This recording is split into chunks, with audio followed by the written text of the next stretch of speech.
We are grateful to Dr. David Soumya, the assistant professor for being the resource person. And we are also grateful to Dr. Jyotish Pratap Singh, who is with us at IGNO as assistant director for identifying the resource person. And this is a unique opportunity to recall that IGNO as a regional center was first established in QSAR. So QSAR has contributed for the development of IGNO sector by opening space to establish the regional center for the state of Kerala. In this small brief, we first introduce the research person by Dr. Pratap Singh. Before that, we just hear about the process innovation activity, what makes it unique under the NCID, and ultimately how it is integrated with identity of the institute. Over to Dr. Jessica, who will understand about the brief about the innovation club activity and the guidance received from NCID and the IDC. Over to Dr. Jessica.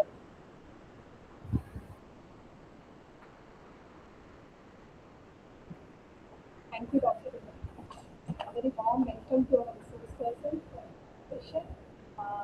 Very important session, and we are doing it as a part of the International Women's Day celebrations. And this lecture is on a very important topic, I must say, women's health, dignity, and workplace performance.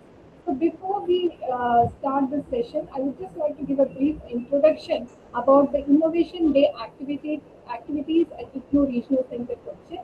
Under IGNO Regional Center Cochin, we are having a series of enrichment sessions throughout the year, and these are known as the open sessions and enrichment sessions. And the sessions are usually coupled with days of some importance to generate awareness amongst the learners of no, and the session is being transmitted Facebook Live not only throughout but throughout India as well as our other regional centers all over India have also joined for this session.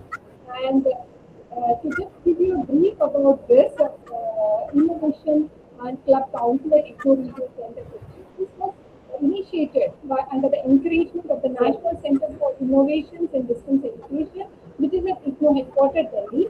And the National Center for Innovations in Distance Education was established in December 2005, and it's a facility for promoting, supporting, re-engineering, and disseminating innovations in open and distance learning system. In fact, the NCID is a ground for nurturing bright and inquisitive minds whose ideas and explorations are expected to develop the ODL system to suit the needs of the Gen Next.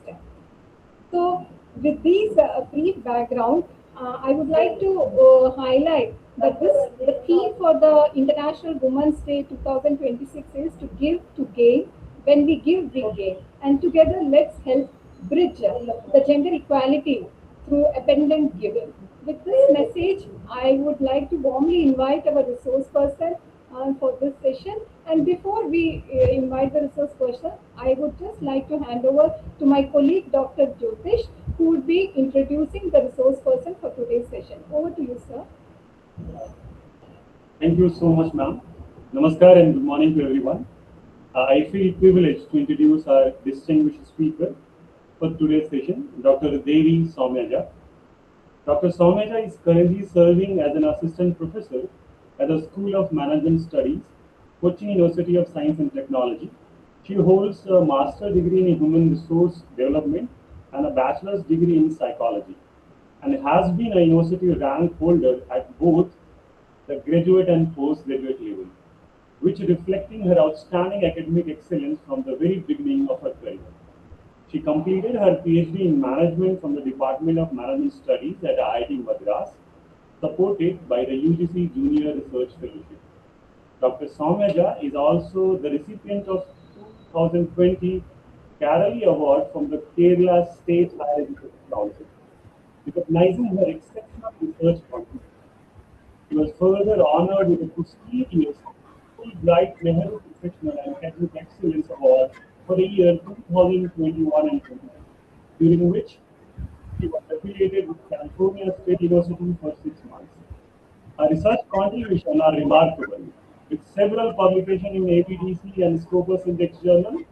She has also successfully completed research projects funded by STEAM organizations, including the Inter-University Center for IPR Studies, which is there in USAC, ICSSR, and RUSA, RUSA, and the National Commission for Women and the Kerala Women's Commission. He is also an advisory member of the Women's Studies Center at the CUSAC and an impaneled trainer for the Gender Sensitization Program, which is board YAM conducted by the Kerala State Women and Child Development Corporation. Adding another significant achievements to her profile, Dr. Soumya is the first faculty member from CUSAC, University of Science and Technology, to offer an online course on the SWAN platform. So, we are really honored to have you down here with us today. With these words, it's my honor to invite Dr. Devi Soumya to deliver her talk. आप सबका बहुत बहुत धन्यवाद. Over to you, ma'am. Yeah, thank you, Dr. Jyotish, for the elaborate introduction. That was not quite necessary. Yeah, so hope I'm audible to all. Am I audible? Yes, ma'am. Yes. Yeah, thank you, thank you. So let me, at the onset itself, express my gratitude to ICNOW Regional Center Kochi, Dr. Dorothy and Dr. Jyotish for the invitation. It's a great pleasure for me to get a platform like this where I could share some of the things which I have been studying and researching over a period of time. Before we start, do we have anyone in the audience who doesn't speak Malayalam? If yes, if you could maybe just raise your hand, that would be helpful. Do you all follow Malayalam or should I stick strictly to English? I just want to get a clarity on that. Malayalam, ma'am. None of you speak Malayalam. Okay, still, since this will be shared to your platform, I would like to stick to English, but maybe in between, if at all I need to add something, I will use Malayalam. So I think that's okay with you all, Yes, yes. right?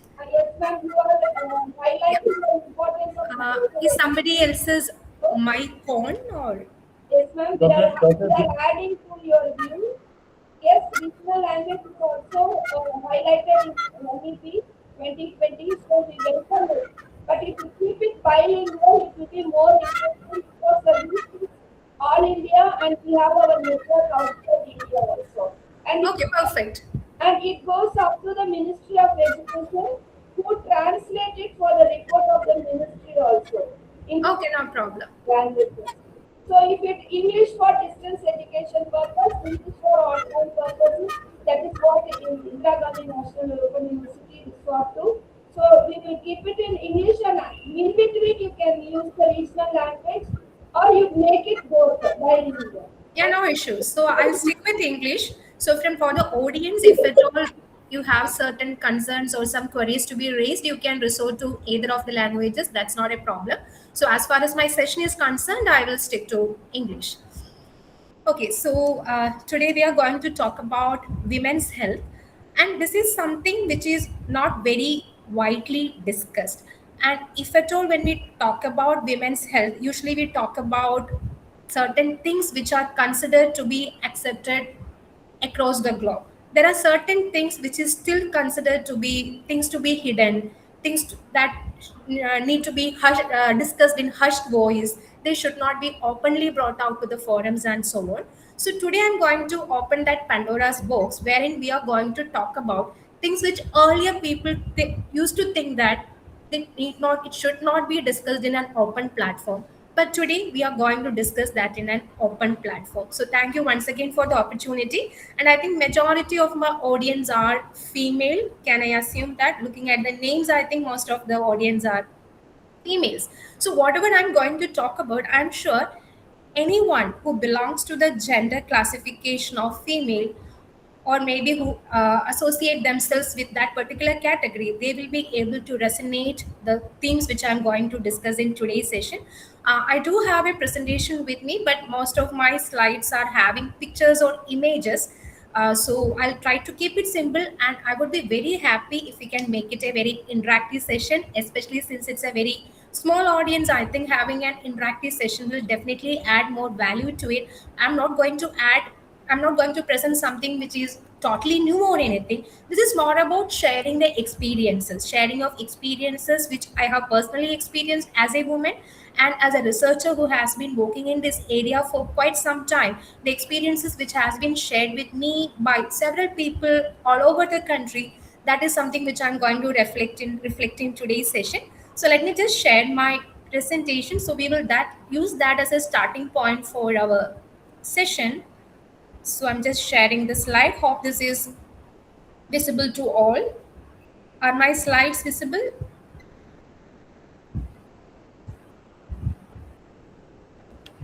Yes, ma'am. Yes, right. So this. It's Ma'am, visible, right? actually, ma'am, this session, though the audience is less, it is going throughout India through our Facebook Live, IGNOR videos and the Cochin Facebook page. Sorry, I couldn't hear you.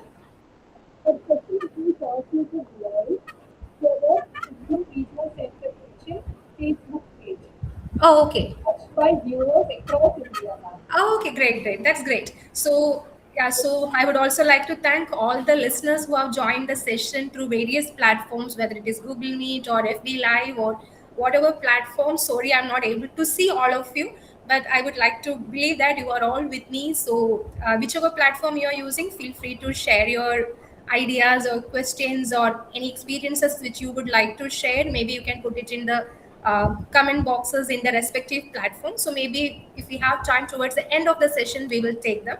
So let me start my session. I think my slides are visible, right? Shall I proceed? Yeah, thank you. Yeah, so when we talk about women's health, so something which I would like to start with is about the reproductive health of the women. So when we talk about reproductive health, much before the reproductive health comes what is known as the menstrual health.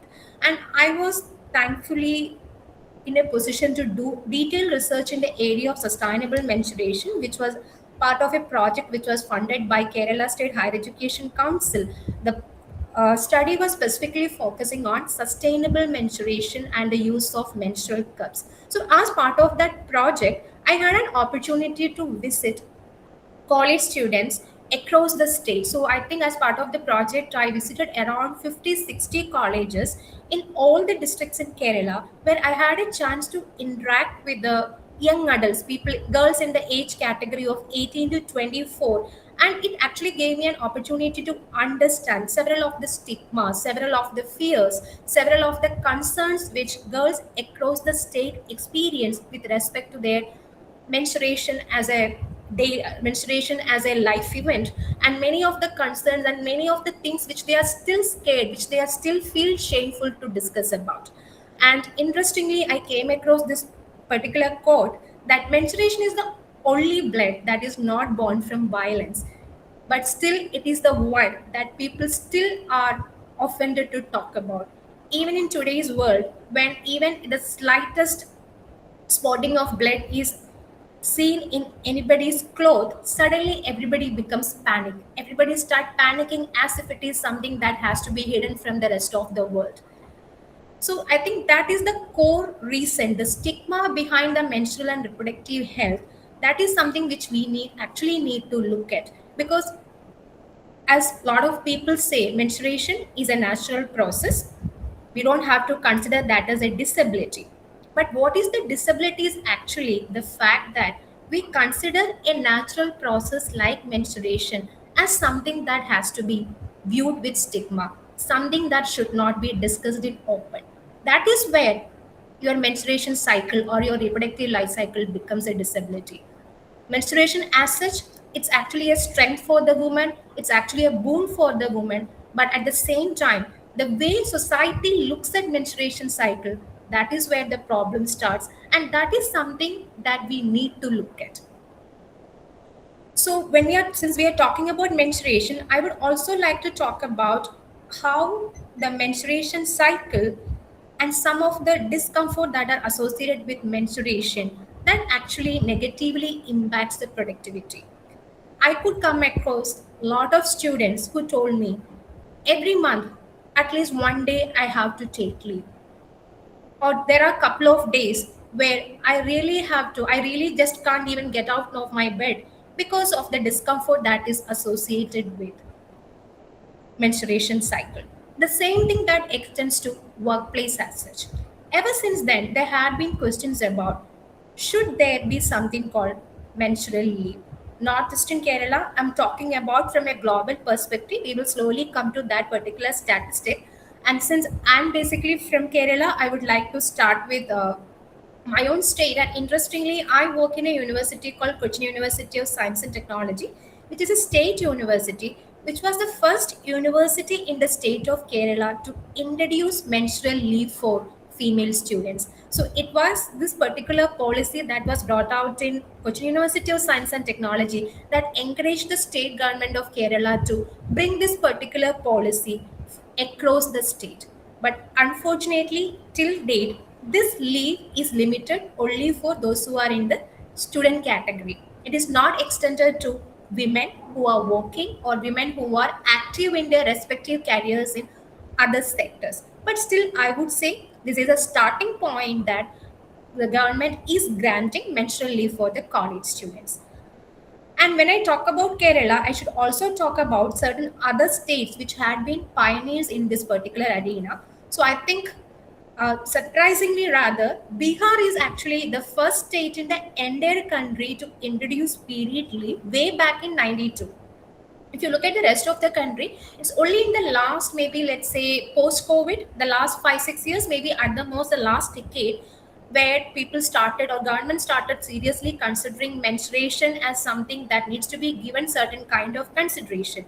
But if you look at the government of Bihar way back in 1992 itself, they had actually introduced menstrual leave policy, which actually entitles the women to take 2 leaves per month. But again, the constraint of this particular policy is that it is restricted only for those who are working in the government sector. It's not yet extended to people who are like women who are working across the sectors. But still, Bihar, I would undoubtedly say, one of the pioneers in the field of implementing or introducing the concept of menstrual leave. And if you look at the last couple of years, there are two interesting examples along with Kerala, two other states which actually introduced menstrual leave. One is the state of Karnataka, which introduced the policy of one paid leave per month. And right now, I think it has even gone to the court. There have been discussions regarding is this should this leave be given or not. It's still a topic of debate. But as of now, the court has given the verdict that till now, like as of now, the court has actually said that the status quo could be maintained, and the state of Karnataka is maintaining this concept of menstrual leave. And another state is Odisha. Odisha has also announced menstrual leave, I think, in the year 2024 or 25, so very recent occurrence. But still, these are the 3 states which has actually implemented menstrual leave in the country. And for Kerala, it is restricted only for students, not yet extended to the working women. Now, let's also have a very quick look at what is the global scenario. Where does the global nations stand on this particular concept of menstrual leave? Okay, even before that, if you look at the corporate sector, I'm sure all of you are familiar with the organization Zomato. So Zomato has actually come up with a policy which also allows their employees to take one period leave per month. So from the corporate sector also, apart from Zomato, several other smaller startups, they have started to introduce these women friendly policies in the workplace, which is again, I would say, a very interesting move. Now, coming to the global scenario, you could see the countries like Zambia, Indonesia, Japan, Taiwan, and South Korea were the only nations globally who were actually providing menstrual leaves. And interestingly, you could say most of these countries were from Asia. And even the so-called developed countries from the Europe, for a very long period of time, they were not even thinking about menstrual leave. And very recently, Spain became the first Western nation to offer 3 days of menstrual leave. But even in the case of Spain, it's not fully utilized by the women. So that's another thing that we need to think about. Even in countries or states where there is a provision for availing menstrual leave, many women are hesitating to take this leave. So that is something which we still need to think about. Despite the fact that there is a provision that you could take leave, why women are hesitating to take the leave? Maybe some people could argue it's because not all women need leave during the menstrual leave, because everyone's menstrual cycle is totally different. Everyone may have different experiences, so only those who really need to take the leave are taking the leave. And interestingly, I would like to show you some statistics. So this is actually a study which was conducted in Japan. So in fact, one of the first country in the world to introduce menstrual leave. So Japan has been giving menstrual leave since 1950s. But a recent survey conducted in 2022 said that only less than 10% of the female employees actually take the menstrual leave in Japan. And in the same survey, they asked, why are you not taking the menstrual leave? So if you look at the responses, I'm not sure to what extent the slides are visible, but still I would maybe just read out the first three responses.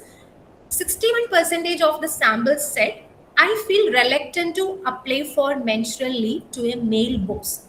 So when your supervisor is a male, as a woman, many employees are still reluctant to tell them, I need a menstrual leave. So still there is that concept of stigma where you feel your menstrual cycle is something that you should keep as a secret within you, or maybe maximum within your family.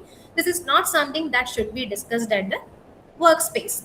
And the second highest reason was that around 50% people said, I feel reluctant to apply for menstrual leave because not many people do so. So I'm just looking around. So I'm saying none of the other women in my workplace is applying for the menstrual leave. What if I'm the only person who is applying the leave? How it will be perceived by the others? So again, we are talking about the societal pressure, the peer pressure. Since your peers are not doing it, you are also hesitant to make use of the provision which is there. And the third reason was, I don't want to take a leave of absence and cause trouble to my colleagues. So somewhere I think within our mind, women still feel guilty about taking leave on account of their menstruation, which means that we never feel guilty about taking leave when you are having fever or when you actually suffered an accident, because they're all in our mind, we are all conditioned to believe that there are legitimate reasons for taking a leave. They're considered as a physical disability. You're not physically well, but at the same time, when you have to apply for a leave on account of your menstruation cycle, somewhere there is a mental schema which makes us feel guilty that this is actually not a true reason for, or authentic reason for taking leave. So it is the guilt feeling, which is again, I would say, socially constructed guilt feeling, which is actually preventing many women to make use of the provision which is already there. So despite having discomfort, despite having to go through severe pain to the menstrual cycle, many women still suffer through the pain and make themselves available at their workspace just because of the fact that they are scared of the society. They are scared of what other people will think about them. So that is a major concern that we need to look at rather than arguing about, does menstruation really need a leave or not? We really need to think about what is the society's role in creating this kind of notions in the mind of people that menstruation needs to be normalized. Menstruation pain, if you experience menstrual pain, you should not make a complaint about it. That is the general perception. As a woman, you are expected to tolerate that pain. So this kind of socially constructed notions are things which we really need to challenge upon, and we have to come out of it. Hopefully, I think we are in the process of doing that, but of course, it's a long journey, I would say.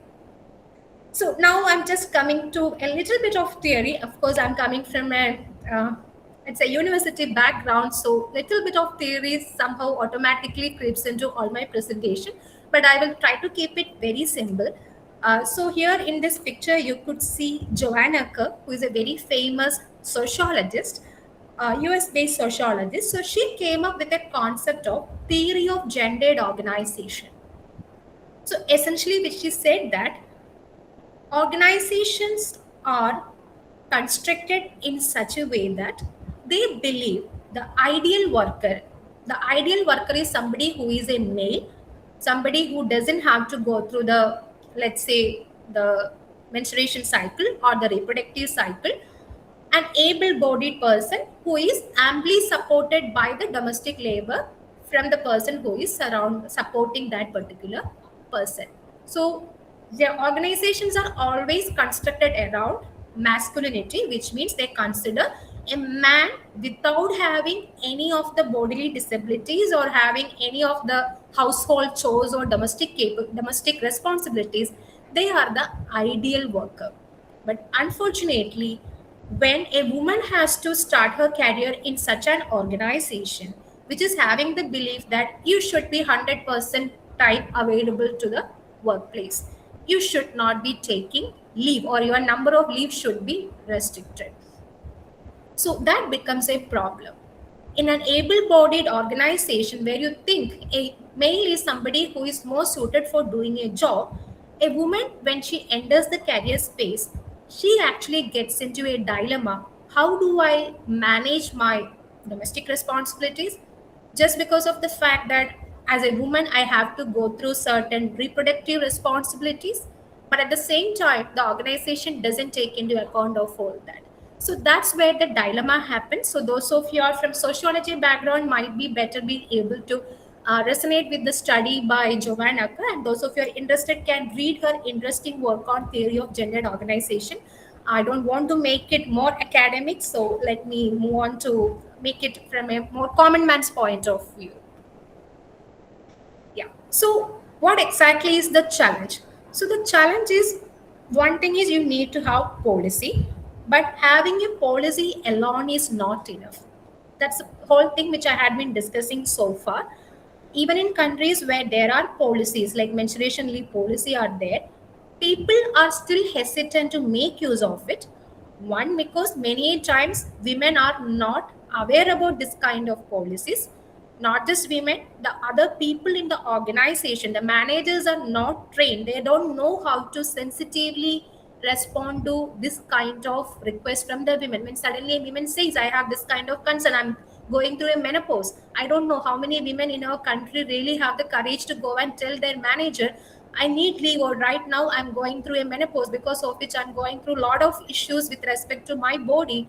Many times we don't want to say that. We don't have the courage to say that. Instead of that, we just make some other lame excuses to take a leave. So this kind of discussion has to be encouraged in the workplace. That is something that has to be normalized in the workspace.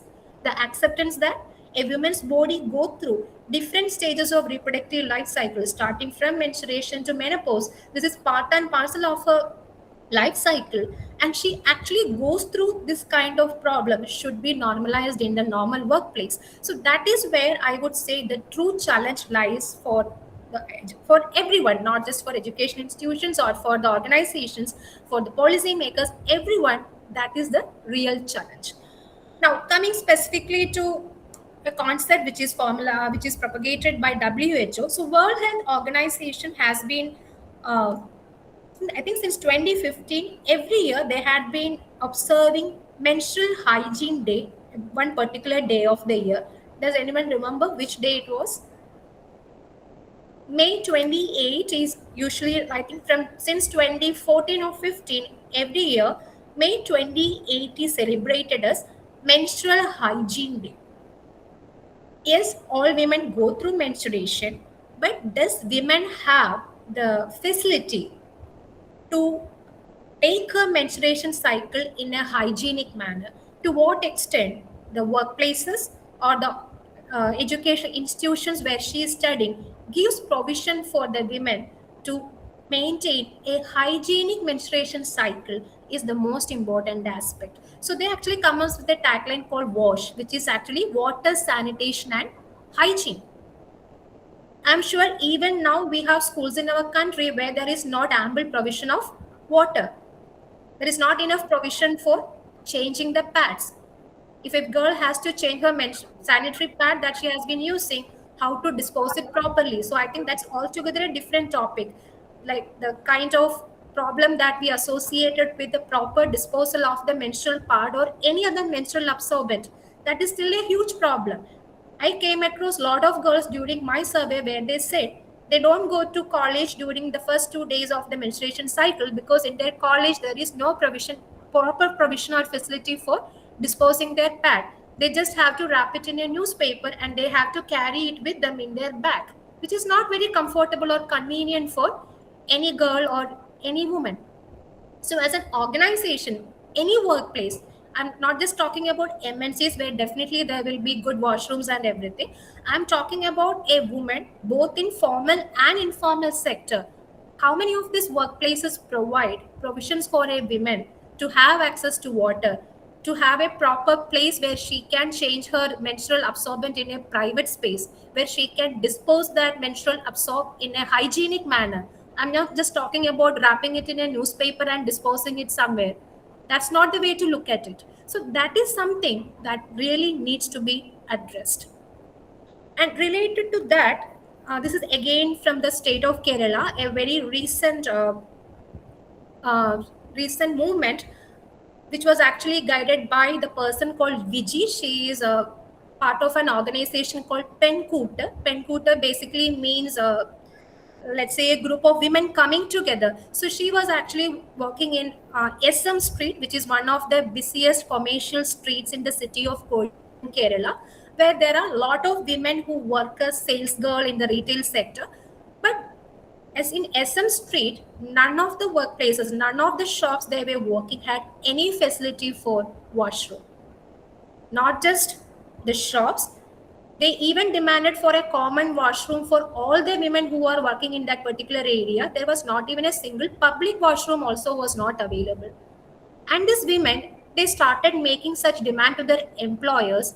And if you look at the responses which they got, it was like, you just drink less water so that you don't have to use the washroom.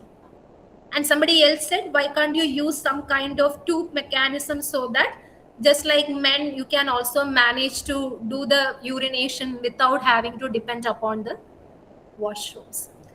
And as I think we all know what kind of damage it can cause to the health of a woman, right? It will definitely lead to urinary infection and several other infections. But these things are never taken into consideration. When we talk about the employee right, this kind of things also come into account there. So this is also a part of what we talk about, taking into account of the women's health. If you really want a productive employee, the employee should be in good health. And when we talk about good health, even the right to use washroom, that can actually contribute a lot to good health. I think we can imagine for ourselves, suppose we have to stay from morning 9 o'clock to 5 o'clock without using washroom. I'm not talking about the days you are having menstruation. Even on non-menstruation days, if you have to continue working without using washroom from morning till evening, how productive that employee could be. I think we can just think about it, right? We are not even able to think about it. But there are several women in our country who have to go through this kind of situations. Or even if they are provided some kind of facility, it might be very unhygienic one. So Viji and her organization Penkuta has been doing a lot of work in this particular area, demanding for their basic rights. So again, I'm not getting into the details of her work, but so if you're interested, could go and read more upon the work done by Viji and the organization Penkuta. Okay, now I don't know how many of you heard about the term dysmenorrhea. Any idea what it means? Maybe from the picture also you can try to guess what it means. Dysmenorrhea basically means excessive pain which is experienced by women during the menstrual cycle. Again, I'm not saying all women go through dysmenorrhea. There might be like some fortunate woman, I would say, who doesn't have to go through dysmenorrhea. But a large majority of the women, or I shouldn't even say women, even girls, people like who have just started with their menarche, girls who have started their menstruation, they go through dysmenorrhea. And from childhood, even I used belong to that category who has to go through dysmenorrhea. And the challenging thing here is, right from beginning, we are told to believe, that yes, pain is normal. You have to get used to it. But nobody tells us what is the tolerance level of pain, right? Nobody tells us when does this pain become extreme. We don't know what is normal pain. Many times when we go to our OB or gynecologist, they will ask us, do you experience excessive pain during your menstrual cycle? Because a lot of women might experience excessive pain due to cysts or fibroids and all that. But the problem is we don't know what actually classifies as extreme pain. I can only tell I experience pain. I can only tell earlier I used to experience less pain, or maybe now I'm experiencing more pain. But I don't know relative to the people who are the other people around the world whether my pain is extreme pain or my pain is normal pain. I have absolutely no clue. But trust me, dysmenorrhea is a scientifically accepted disability. Some women go through extreme pain during their periods, which could be due to hormonal issues, fibroids, lot of underlying reasons could be there. But many times, as women, we don't even go to the gynecologist thinking that this is normal. Everybody goes through. We ask our mother, they say, okay, when I was your age, I also used to go through the pain. We ask our sisters, cousins, friends, everybody says, yes, we also went through pain. As women, we have to go through pain. So dysmenorrhea is something, and again, I'm not just saying it based on my subjective experience. There are research which actually says that there is a productivity impact of 33% because of the pain which women experience during their workplace.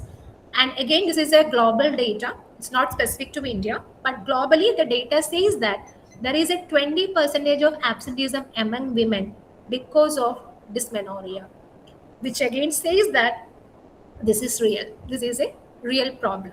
And another related concept to dysmenorrhea is something called endometriosis. I don't know again how many of you are familiar with the technical term, but endometrium, I think in our science classes we would have studied about endometrium as the lining of our uterus.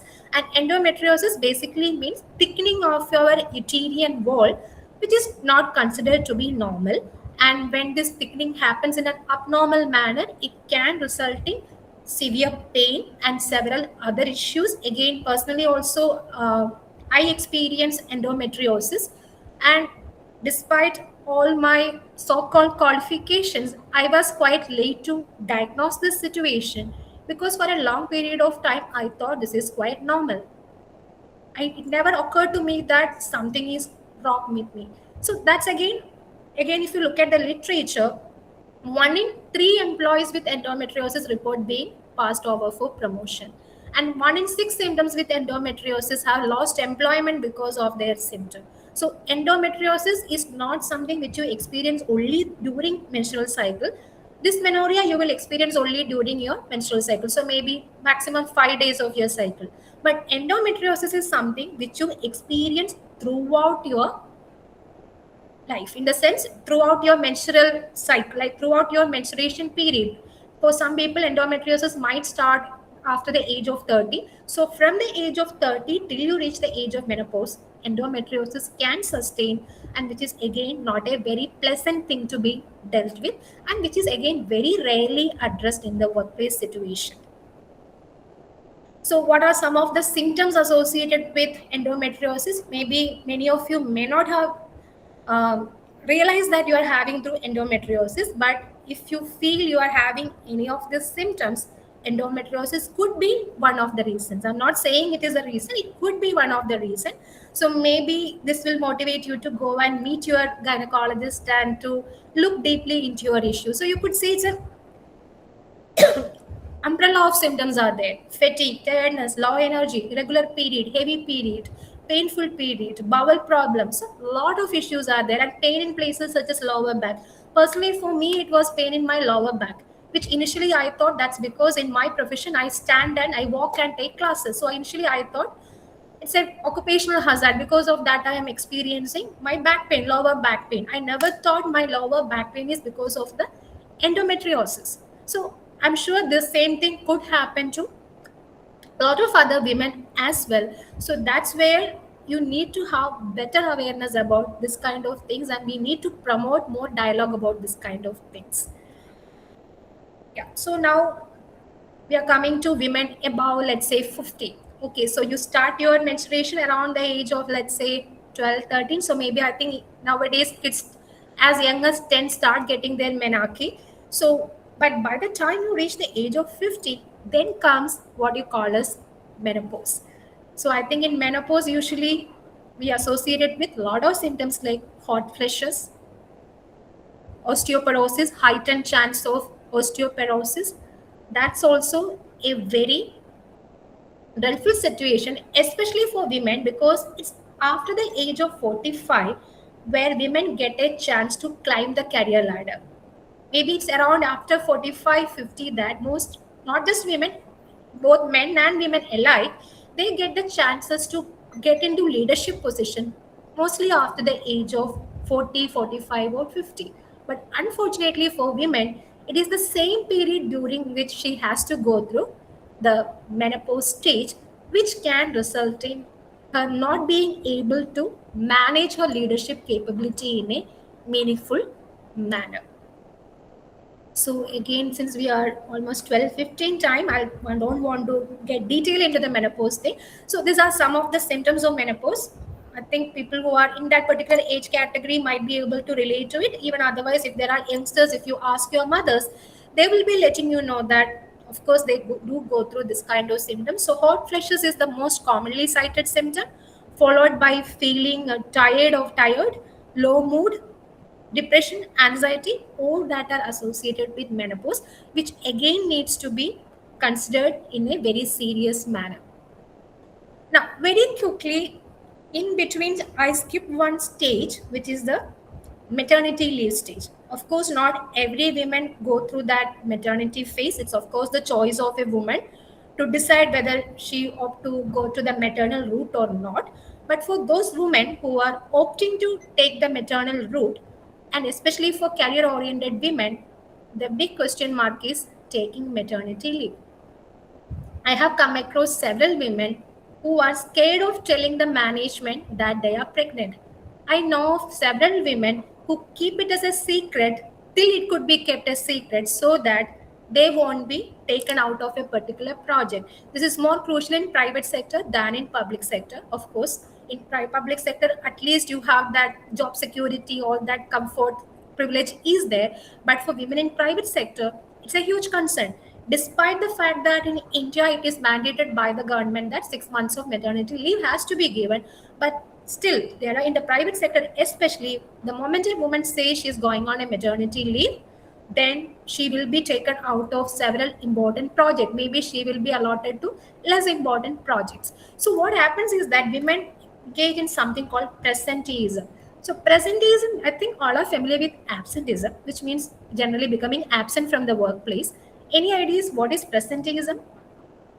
As a faculty, I experience, like, I see a lot of my students going through presenteeism. Presenteeism means physically they will be present in the class, but mentally they will be somewhere else. They will be in their own world. So this is called presenteeism. But the same thing when you put it in workplace, an employee will actually be coming to the office, but their productivity will be very less. They won't be focused on doing the work, which is actually much more dangerous for an organization than absenteeism.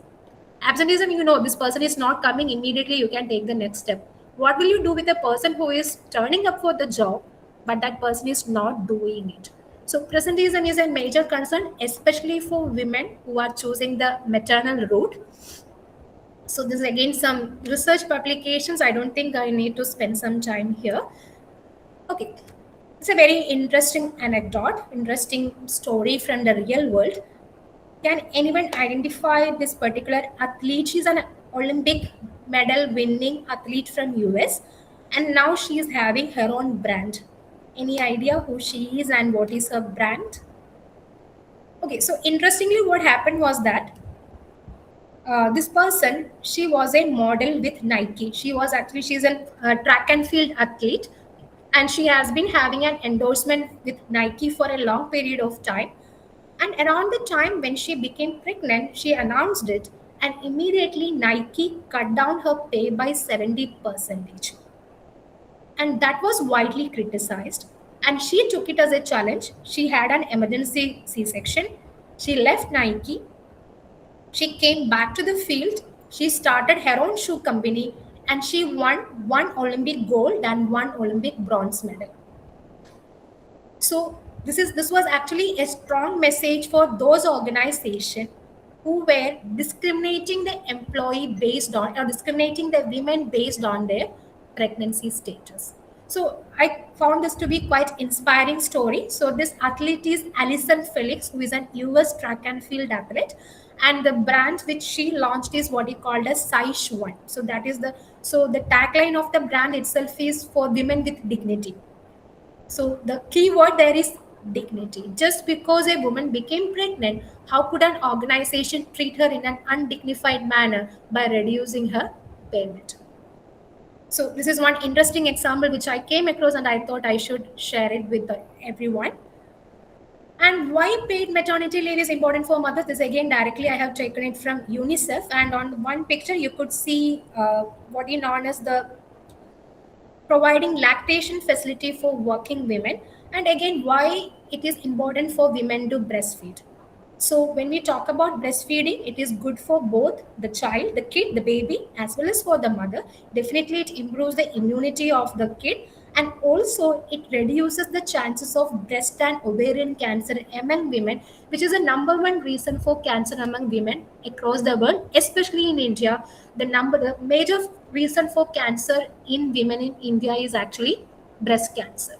So, as a country, we have the responsibility to promote breastfeeding among women and to give them the facility for doing so. So, very quickly, I think I have always almost come to the end of my session.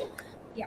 Another thing. So, okay, suppose you had a great maternity leave policy in your company. The organization let you have 6 months of leave and everything. But the problem, your role as a mother doesn't end with the maternity leave, right? After the 6 months, also, you have to start coming to the workplace. Until a certain age of your child, you need to be available for the child, not just physically, also emotionally. And many women go through what we call as the working mom guilt. Of course, there are studies which says that both men and women alike experience paternal guilt or parental guilt. But the same study also says that this parental guilt is most commonly seen among mothers than among fathers. I'm not saying like fathers don't go through this guilt. Of course, there will be fathers also, but it is mostly seen among women.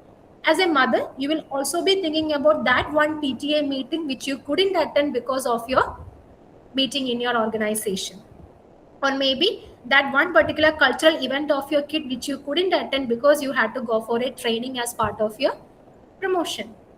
So this kind of guilt is something which emotionally actually drains the women. So I'm talking about those women who still have the parental, the organizational support, the family support, but still women go through what is known as working mom guilt, which is again mostly because of society's perception of a good mother. Society says that a good mother should fit into all these columns or check boxes.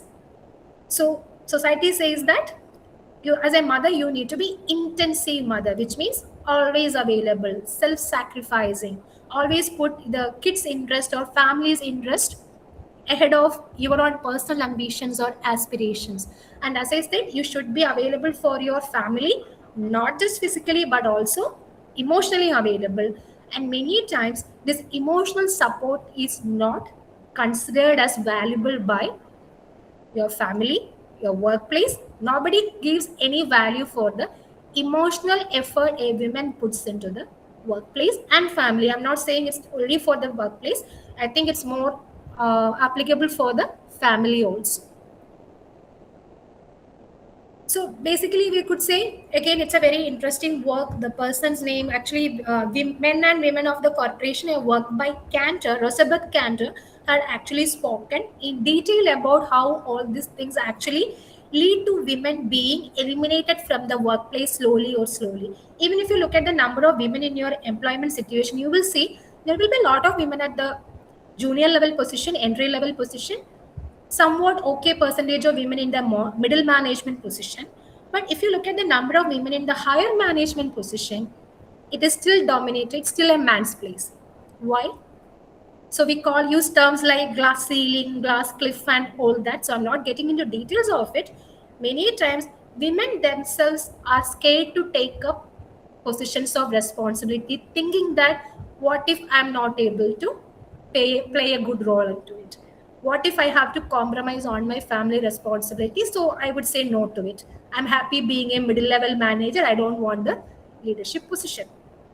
So which is again because of this concept that as a woman, you have to be fully available to your family. As a mother, you have to be fully available.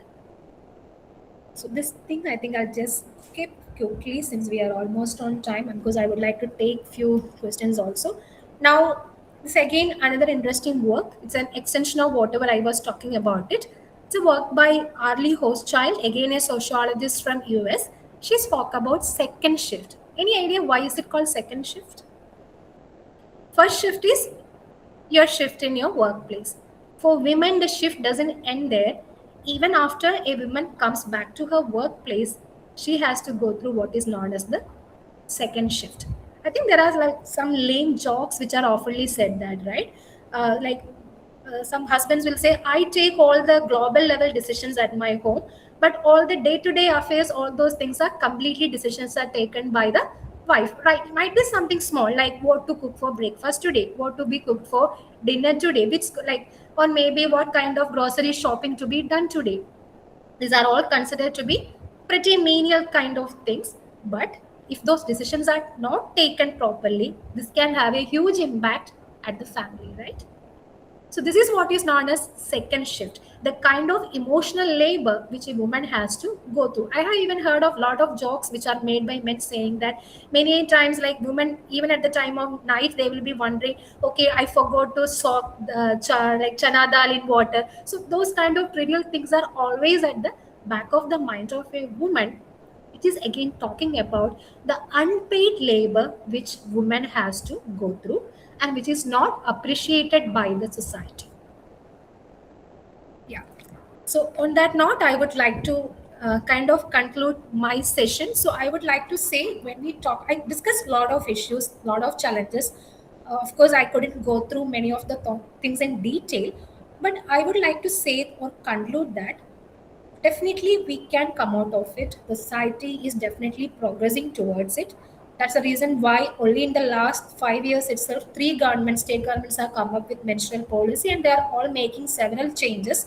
And I'm sure the working place is partly changing. Maybe it's not changing as the rate at which you would like it to change, but I'm sure that by the time my daughter enters the career workspace, the workplace will definitely be better than what I am going through right now. So there is definitely that hope is there, optimism is there. But what we need to do is this kind of initiatives need to be done at three different levels. Many times, unfortunately, what happens is that it is restricted at one level. So the three levels which I would like to highlight is one, policy level changes. So certain things at the policy level itself, government has to take the initiative and implement the policy.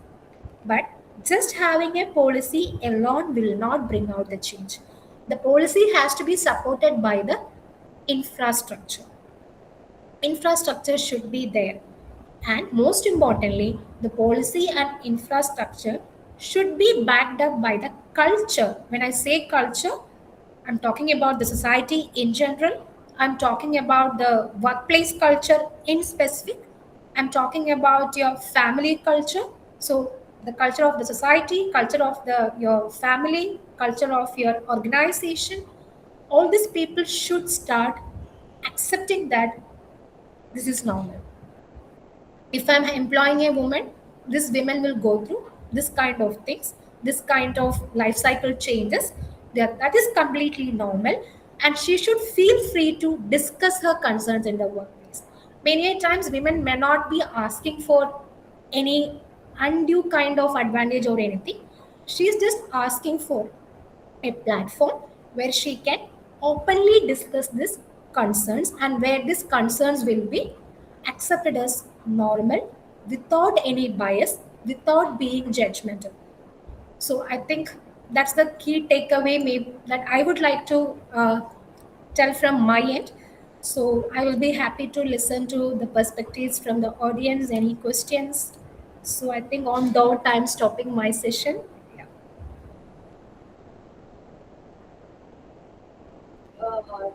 For we were listening to Professor Devi. Sorry, it's not audible.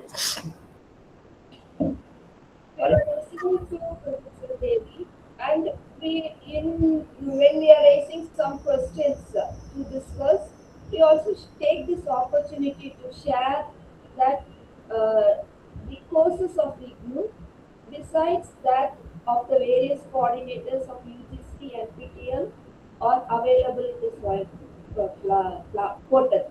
So Swayam portal is the world's largest MOOC, and where you can join the Swayam courses just to get accustomed and or for certification. So if you are interested in any of the topics, such courses are also available in the Swayam portal, which you can, which will empower you or plus create awareness of the topic which we have been discussing. And friends, when we are always discussing about so many challenges, one thing comes to our mind is the life skills. So in this innovation club activity, we also take or inculcate certain life skills which is apt for any adult learner, so that we can move ahead in our studies, coupling with work, society pressures, and your roles as an individual in the various platforms, right from your individual life to your workplace, to your society, to your family. So when it is over, only when you give up. So you know what you can do as an heterogeneous learner. You have to be there, and you have to be there as an adult learner also. So how you are going to cope up with the various challenges where you need certification to climb up your career ladder, or just how to keep some study even to keep their brain cells active. So what is your category and how you are going to cope up with all the challenges determine. And when you think of giving up, friends, remember it's over only when you give up. So please do not give up. And the second one is what we always say is, as adult learner, be honest of what you can study. Sometimes we enroll for a course which will have a lot of practicals, whereas we won't be so confident of doing the practicals. And our work area will be something related to field work, but we will be taking the other theory concepts. So take a course, when you are adult learner, take a course which will suit your profile rather than what you like. Doing what you like may be a passion, but if you want to go ahead in career, it is better that you take a value-added course which will suit your career. And we always end or relate life skill story when it comes to the innovation club activity. There are various roads in life. The people say sometimes we meet a dead end, and then, but when we reach the dead end, we see multiple ways ahead. So also our journey as a learner or as a facilitator of any education activity, sometimes it may look like that we are going to end whatever you have aspired to do, but when you reach the dead end, there will be multiple openings. That's why never give up and take one day at a time, and do not worry about tomorrow. That is what the life skill we want to inculcate. With this, we throw the floor open for discussion, and the take-home message is we have to re-engineer our thought of action. That is what I can say, and how we can. And we have received a message. It says that was a good session. Thank you all. Is there any question? Any questions? Or anybody wants to speak? You can please. First of all, thank you, ma'am, for your excellent presentation, I must say.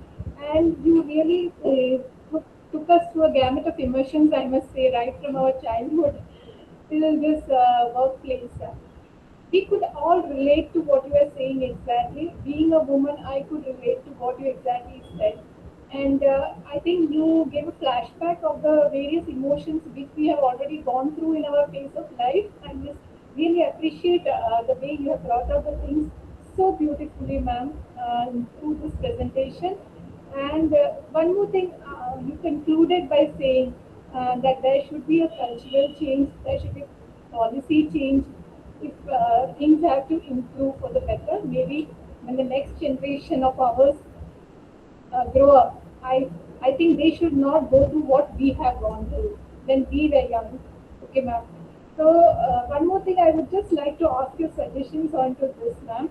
Especially when we go to countries outside India, and then we come back to India.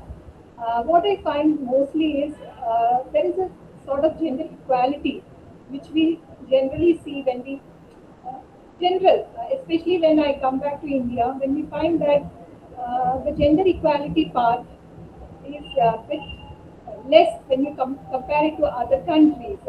And that also has a major impact on the woman's health and hygiene. I hope, ma'am, you agree, or you can just share your comments on the same, ma'am. Yeah, I think I totally agree with you because we talk about this patriarchy and even in my area, we talk about certain cultures, like certain national cultures, they are more masculine in nature, and certain countries are more egalitarian in nature, like both men and women are considered equal. So the national culture also plays a huge role in development of this, what is it, attitude towards women and women's health. So I totally agree to your point, and I have felt that generally in Europe, this egalitarian is concept is more than in India. And one more thing is that you as women need to put double the more effort. Whatever male counterparts put sometimes, it's my opinion, maybe not everyone may agree, but we have to put double the effort to reach the position where we are today. When you compare the easiness which the male counterparts generally have. Yeah. And that is one thing, ma'am. And thank you so much for your lovely and It's excellent. my pleasure. Yeah. And I think we have one of my colleagues, Dr. VT Jalajakumari. I think she was joined in this session. If she could come and share her thoughts about it now. Uh, it is my pleasure to join. That's why in a hurry, I have joined from RCI as well because we also had the same program here, ma'am. From 11 o'clock, just we have stopped it immediately. I was joining to RC Cochin because I wanted to hear really about your speech, Dr.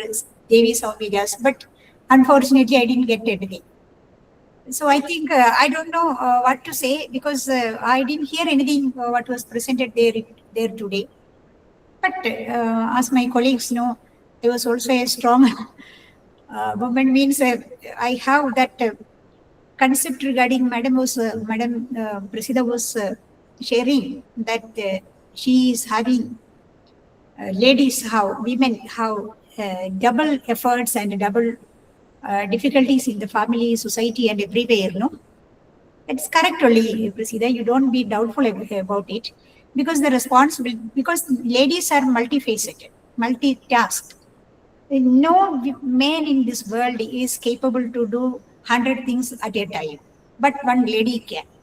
Because she can be a good officer, she can be a good mother, she can be at the same time grandchild, sister, daughter, everything.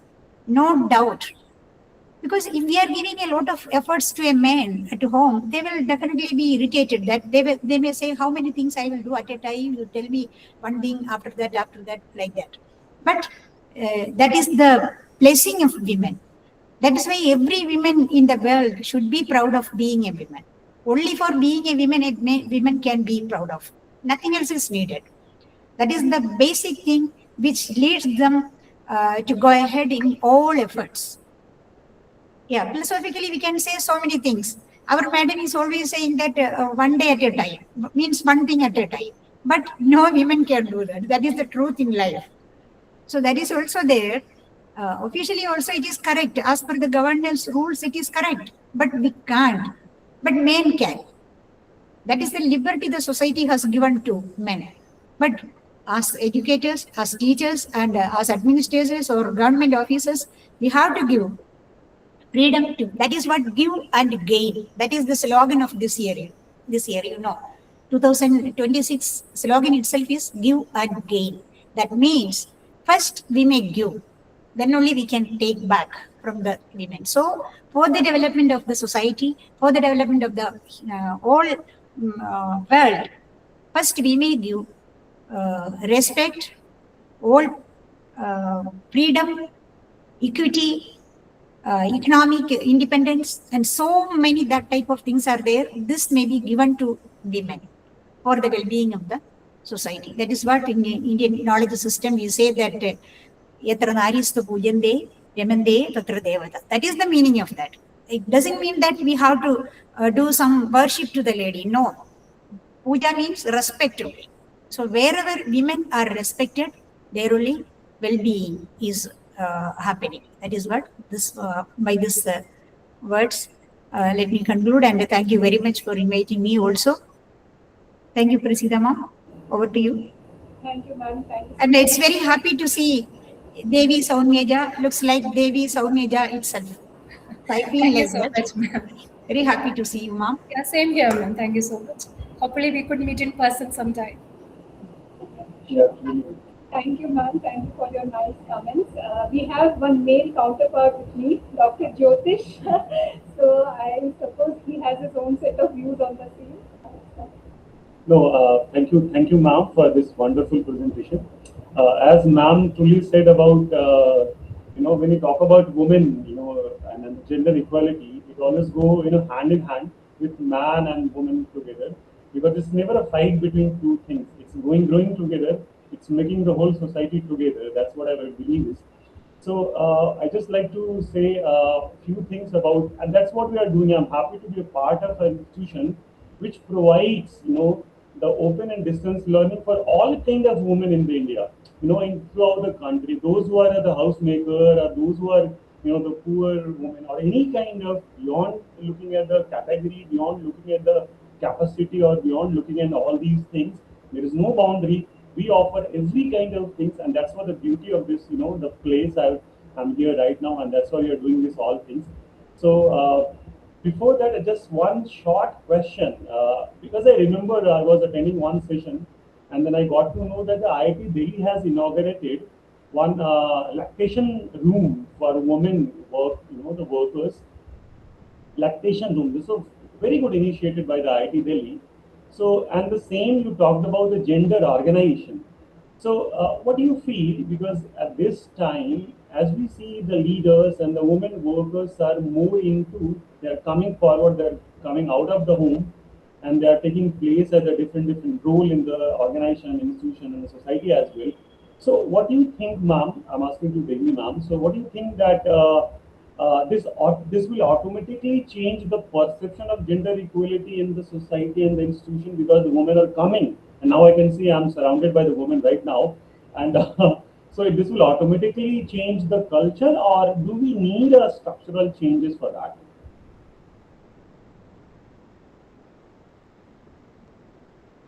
Sorry, the question was not very clear. I just heard, should we change the culture or? No. The way the women increasing, the increasing women in leadership in one workplaces, they're coming out of the home and doing lots of things. So this will automatically change the society as a whole structure, or do we need to do something else apart from the automatic part? Again, the question was not very clear. I think there is some issue. Am I audible clearly? There is some disturbance actually from your side actually. Okay. If anybody else could just let me know what it was. Am I audible right now? It's audible, but there is clarity issue. Okay, clarity. Yeah. I'm asking one question, that these days women are coming out of the home and they are taking place at the different workplaces, institutions. They are coming and they are joining. So this increase will change the society, or do we need to do something structural changes? I would say structural change is actually needed. Structural level changes are definitely needed if you really have to look from a long-term perspective. Otherwise, many a times what happens is that changes will be quite short-term in nature. Actually, ma'am, structural changes at various levels are needed. We have to address all these issues concerned raised, because women participation is increasing day by day. Yeah, whether it is workforce or whether it is in higher education as well. As far as the IGNOU enrollment trends, if you see, we have a good amount of female participation as far as higher education is concerned. So IGNOU courses are being opted more by women than our male counterparts. So they are more into education. So in futuristic view, we see that we would have more female participation in the workforce as well. So that definitely will need a structural reshaping of all the workplaces to be more comfortable and suitable to the women. Yeah. What I understand now. Yeah, thank you everyone. Thank you, ma'am. And anyone else who would like to connect with our resource person? Anyone else?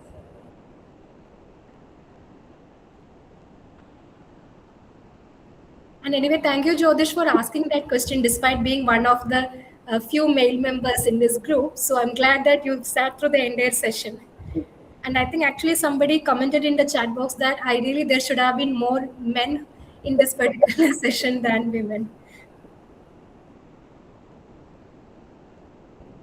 So I think we can come to an end of this session. Sure. So first of all, I express my gratitude to our Regional Director, Dr. Jyothi, under whose leadership and guidance we could organize this session for everyone. I would also like to express my gratitude to my colleague, Dr. Jyotish, who in fact was the person who contacted the resource person and because of whom the session was conducted in such a manner. And I'm really grateful to him. Next, I would also like to thank all my dear learners, my colleagues from other regional centers across India who have joined, the coordinators of the study centers who have also joined, maybe through Facebook Live as well. I express my wholehearted gratitude to each one of you, especially the students who are the backbone of this university.